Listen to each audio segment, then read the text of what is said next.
Na tarde de hoje, a polícia prendeu uma quadrilha conhecida por fazer arrastões na zona centro-sul da capital. Depois de um assalto no Xangri-Lá, Wellington Costa de Assis, de 26 anos, Alberlande da Silva Pimentel, de 22, Johnny Marques de Queiroz, de 24 e uma menor de 14 anos que estavam em um Astra, que segundo a polícia tem a placa fria, foram perseguidos por uma viatura que estava fazendo a ronda. Quando ele passou o rádio, esse Astra estava na frente da nossa viatura e houve uma perseguição, pedimos apoio e o abordamos ali ao lado do Canaã. Com eles foram apreendidos 4 celulares, cartões, um 38, munições e R$140 em dinheiro. Segundo os policiais, eles já são conhecidos por fazer arrastão e um deles já tem passagem pela polícia. A violonista croata Ana Vidovic fez a estreia do seu espetáculo ontem no Teatro Amazonas e surpreendeu quem ainda não conhecia o trabalho dela. A croata já se apresentou em vários lugares do mundo, como Nova York, Paris e até Roma. E nesta terça esteve atraindo a admiração do público amazonense. Amanda é cantora e também toca violão. E diz que Ana inspira vários artistas. Eu acho uma iniciativa incrível, porque eu acho que o povo amazonense merece os talentos que estão acontecendo lá fora, para que as pessoas daqui possam conhecer também e, de uma certa forma, se inspirar nessas pessoas talentosíssimas como ela. Ana Vidovic, aos 5 anos, ela já estudava violão. Tudo por influência do irmão, que também é musicista. Hoje, 27 anos depois, ela continua encantando novos espectadores. O show dela no violão, e que show! Você já conhecia? Não, não conhecia. Não conhecia o teatro também. Eu conheci uma vez faz tempo. Gostou do que conheceu? Gostei e adorei. Durante o show, ela dividiu o palco com a Orquestra de Violões do Amazonas. Além de termos a chance de prestigiar um talento como esse, nós também estamos aprendendo, porque ela está fazendo masterclass, nós estamos ainda tendo um conhecimento, ela está deixando isso para todos nós. Então é importante para o Estado, é importante para Manaus, é importante para os nossos alunos de violão, os alunos de música, participarem de todo esse momento, que eu acho que é ímpar. Além da apresentação, Ana Vidovic também ministrou 2 dias de workshops para estudantes de música. E a história da cidade se confunde com a história do ciclo da borracha. Foi a riqueza daquela época que trouxe sofisticação para Manaus. Apesar disso, durante muito tempo, os seringais do Amazonas ficaram abandonados e a produção da borracha simplesmente parou. Mas isso começou a mudar. É o que você vai ver agora na reportagem de Márcio Souza e Marquilze Pereira.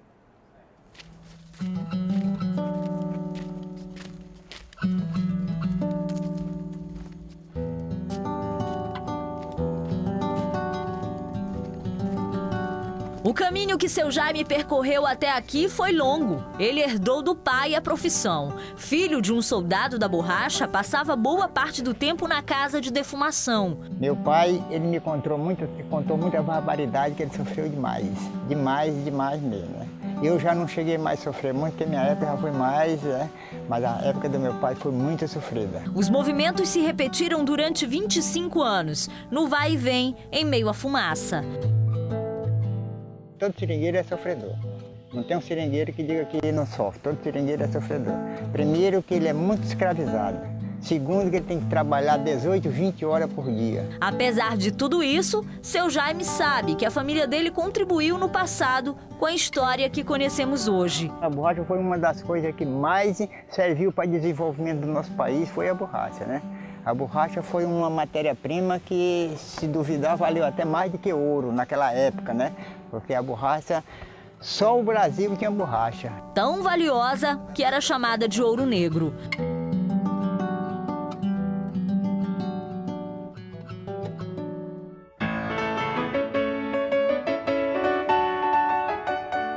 Do porto de Manaus, saía a borracha que o Brasil exportava até meados do século XX. Ela chegou a representar 40% das exportações brasileiras. O dinheiro de tanta riqueza da sociedade daquela época trouxe a sofisticação para o meio da selva, um símbolo de prosperidade construído com tudo que havia de mais requintado. Mas a beleza dividiu espaço com a saga sofrida dos nordestinos, que vieram morar aqui. Essa história começou em 1943, quando o governo Getúlio Vargas fez uma campanha que trouxe para a Amazônia 54 mil homens, a maioria nordestinos. A missão desse exército era extrair látex, usado na fabricação de pneus, que iriam para os países aliados na Segunda Guerra Mundial. Aquela época continua viva.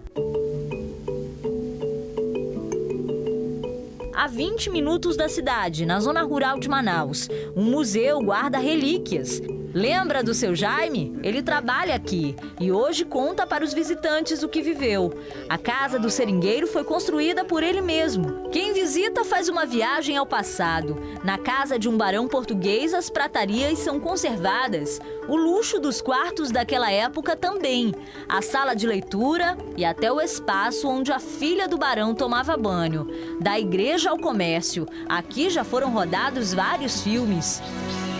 Guerreiro, me diga uma coisa. Se eu lhe roubar o argentino lá do balcão, vai lhe fazer tanta falta? O museu retrata tudo o que acontecia naquela época. Nessa balança aqui era pesada a borracha produzida pelo seringueiro. Tinham que ser pelo menos 50 quilos por semana. E ele já começava perdendo aqui, porque a dívida aumentava no comércio. Aqui tinha tudo o que o seringueiro precisava, para a alimentação e até mesmo para o trabalho. E aqueles que sobravam um lucro de 2 a 3 anos, o coronel aproveitava esse lucro e trazia as cocotas da cidade para dar para esses seringueiros. Pagava as meninas e elas vinham gastar o saldo que os seringueiros tinham no comércio. Entre as peças antigas, uma máquina registradora inglesa, um livro que guarda as dívidas dos seringueiros. Tudo é real. A Marli fez questão de nos mostrar que até a borracha é de verdade. Aqui, ó, 10 quilos. Isso, 50 quilos eles carregavam para trazer aqui para o comércio. Quando não, os capangas iam buscar a cavalos. O ciclo da borracha é mais que um fato da história. Desde que o mal das folhas atingiu as plantações, o Amazonas deixou de ser o maior exportador. Um fungo destruiu a riqueza de muita gente. Algumas seringueiras ainda guardam as marcas da extração do látex, que durante muito tempo foi a principal fonte de renda de muitos ribeirinhos na Amazônia. Hoje, essa atividade econômica vive um novo momento. O plantio de seringueiras pode voltar a ser feito. Este pesquisador cruzou várias espécies de seringueira e conseguiu produzir uma resistente, principalmente na copa, onde os fungos costumam atacar. Essa copa é uma copa que foi desenvolvida através de cruzamentos entre espécies e essa nova espécie permitiu que a planta fosse resistente à ação do fungo. Ou seja, a planta convive com o fungo, mas o fungo não causa a morte dessa planta. Seu Francisco ajuda a controlar a qualidade do látex, que tem surpreendido. O trabalho dele começa bem cedo, na sangria. O sol precisa estar baixo. À medida que o calor aumenta, o leite diminui. Ele faz um filme, né? Que é a laticidade. Quanto mais filme ele fizer, mais o látex é melhor. O plantio no campo experimental é a prova de que a ideia deu certo. Aqui nasce uma nova era da borracha, bem diferente daquela do passado, agora com a ajuda da ciência.